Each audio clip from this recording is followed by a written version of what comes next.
नमस्कार, today Bihar news देख रहे हैं आप। मैं हूं आपके साथ प्रकाश सिंह। बयानों को लेकर बिहार की सियासत इन दिनों खूब गरमाई हुई है। इस बीच भूपेंद्र यादव ने एक बड़ा बयान दे दिया। बीजेपी के बिहार प्रभारी भूपेंद्र यादव ने कहा कि बहुत जल्द आरजेडी में बड़ी टूट होने वाली है। जेडीयू ने भूपेंद्र यादव के इस बयान पर कहा कि आरजेडी का बीजेपी में विलय हो जाएगा, लेकिन अब जब बात आरजेडी की करें तो आरजेडी पूरी तरीके से अटूट होने का दावा कर रही है।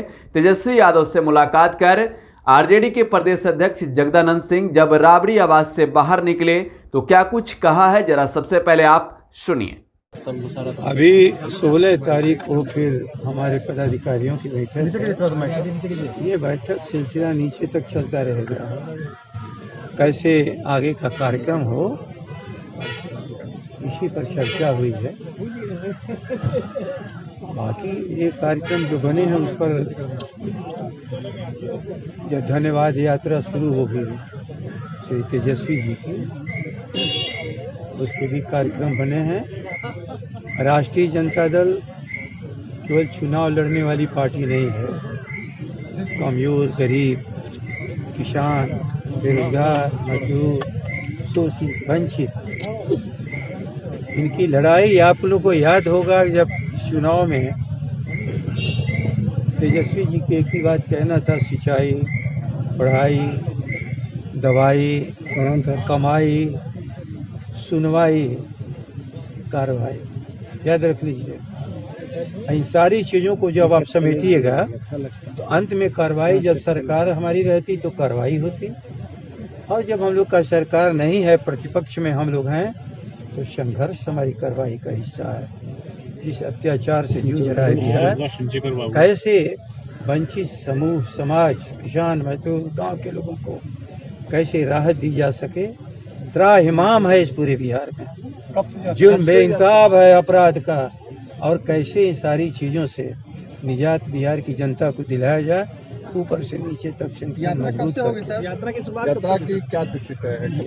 ये धन्यवाद यात्रा की बात है। सर, ये तो आप लोग को जानकारी है कि 30 तारीख को जो ह्यूमन चेन, जो मानव श्रृंखला बिहार में बननी है, और बीच में कई कार्यक्रम हैं। विधानसभा पता नहीं होगा कि नहीं होगा। तेजस्वी जी ने जिस प्रस्ताव को रखा है वो लोग मानेंगे कि नहीं मानेंगे। और कोई बहुत साधारण प्रस्ताव है कि विधानसभा, सदन और संसद यदि मौन हो जाए तो फिर सड़क पर लोगों को जाना पड़ता है। सड़क पर जाने के लिए लोग बाध्य कर रहे हैं। सदन की गरिमा ये लोग खत्म कर रहे हैं, और जब बहुमत अत्याचारी हो जाए तो सड़क पर लोगों को उतरना पड़ता है। तो ये सिलसिला चल रहा है। पूरे देश के किसान भी परेशान है और बिहार तो मुख्यतः परेशान है। ललन सिंह ने कहा है कि कब से यात्रा की तारीख लोगों ने क्या कहा ये हमारा विषय नहीं है। ललन सिंह ने कहा है कि सर अगर वो चाहेंगे भूपेंद्र यादव तो तेजस्वी यादव की पार्टी को पूरा तोड़ देंगे, विलय करा देंगे बीजेपी में। आप लोग के कहने से मैं नहीं बोलता हूँ, वो बोले होंगे, आप सुने होंगे। राष्ट्रीय जनता दल एक संयम से आगे अपने कार्यक्रम पर चलती है। किसी के गुस्सावे से कोई हम लोग को मतलब नहीं। बाकी अन्य दल क्या कहते हैं वो उनका काम है। हम लोग अपने दल को कैसे संगठित करके इस बिहार की जनता को अत्याचार से, जो हुकूमत का अत्याचार और जुल्म है, उससे हम निजात दिलावें, ये हम लोग का विषय था। यात्रा का तारीख तय हुई है सर? क्या जी 30 को तो ह्यूमन चेन है। यात्रा की शुरुआत मतलब कब से होगी, क्या कुछ तय? अब उसका कार्यक्रम बनेगा। मैंने कहा ना 16 तारीख को पूरे राज्य के जनरल सेक्रेटरीज भी बुलाए गए हैं, और उनसे अपना ये बात चर्चा होगी, कार्यक्रम बनेंगे।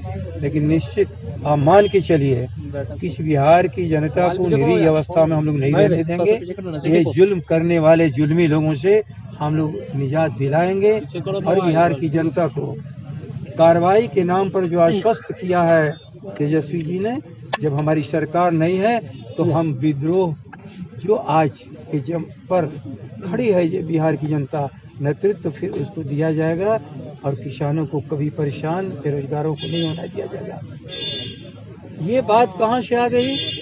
कि तेजस्वी जी ने एक ऐसी लोगों के बाद सामने बात रखी जो संभव ही नहीं था, और जिस बात को जो सरकार असंभव कहती है उस सरकार को तो कुर्सी पर बैठने का कोई हक नहीं है। बेरोजगार मारा मारा फिरेगा, और जब हम उसकी बात को कहेंगे तो आप कहोगे कि असंभव बात है। तब आप कह रहे हो कि हम नौकरी नहीं देंगे, रोजगार देंगे। लाहौर रूपरेखा बताओ कि क्या करोगे। लेकिन बिहार का किसान और उसके संतान ये दोनों बेरोजगार हो रहे हैं, और हम उसकी लड़ाई को लड़ते रहेंगे। इसी के लिए हम लोग का कार्यक्रम आगे बढ़ता है। राजद के बागियों के लिए तेजस्वी यादव ने मंच से कहा था कि कार्रवाई की जाएगी। मंत्री ने कहा है कि जो विदेशी घुसपैठियां हैं सीमांचल से उन्हें हम भगाएंगे। इसके लिए आरजेडी की तरफ से क्या आप लोग क्या प्लान है? क्या कर रहा है यार? अच्छा आप ये बताइए, जो संगत के तहत दिन रात कोई न कोई बात कहता है उसी का जवाब देने के लिए हम लोग तो एक बात कह रहे हैं कि बिहार की 12 करोड़ 12.5-13 जो कह लो आप आबादी, उनकी सारी समस्याओं को निजात दिलाने के लिए, इनके जुल्म से बचाने के लिए हमने कार्यक्रम को बना रहे हैं। आपको लग रहा है बीजेपी एनआरसी को फिर मुद्दा बना रही है कि जो सीमांचल का मामला उछाला है, कई घुसपैठिए हैं तो हम उसको निकालेंगे, तो फिर लगता है कि बीजेपी बैकडोर से एनआरसी का मुद्दा उछाल रही है। आप तो अपना मुद्दा बनाने दीजिए, तो भारत को फतवा करने वाले मुस्लिम की आई है, लेकिन हम लोग मुस्तैदी के साथ खड़े हैं। जहां इनके अत्याचार होंगे, अत्याचार की संभावना बनेगी, वहां एकदम सर इधर देख के खड़े होकर के अपने आवाम के साथ तेजस्वी के नेतृत्व में राष्ट्रीय जनता दल पूरी संघर्ष में। राजद के बागियों को लेके क्या कुछ अब तक कार्रवाई हुई सर? तेजस्वी यादव ने कहा था कि हम जल्द ही प्रमंडल वाइज सबकी शिकायत लेकर कार्रवाई करेंगे। पता नहीं पीछे तो खड़े आप लोग किस कार्रवाई की बात कर रहे हैं? आप जिस कार्रवाई का इंतजार कर रहे हैं, राष्ट्रीय जनता दल की अध्यक्ष के हैसियत से बनी सब पर कार्रवाई कर दी है। तो बिहार में आरजेडी अटूट है, लेकिन बीजेपी की ओर से बहुत जल्द बड़ी टूट का दावा किया जा रहा है। इससे पूर्व आरजेडी ने जेडीयू में बड़ी टूट का दावा किया था, लेकिन फिलहाल जिस तरीके से बयानों को लेकर सियासत गरमाई हुई है, कहीं ना कहीं ये बातें स्पष्ट नहीं हो पा रही है कि किसके बयान में कितना दम है। आप टुडे बिहार न्यूज के साथ बने रहें, लगातार यहां खबरों का सिलसिला जारी है। धन्यवाद।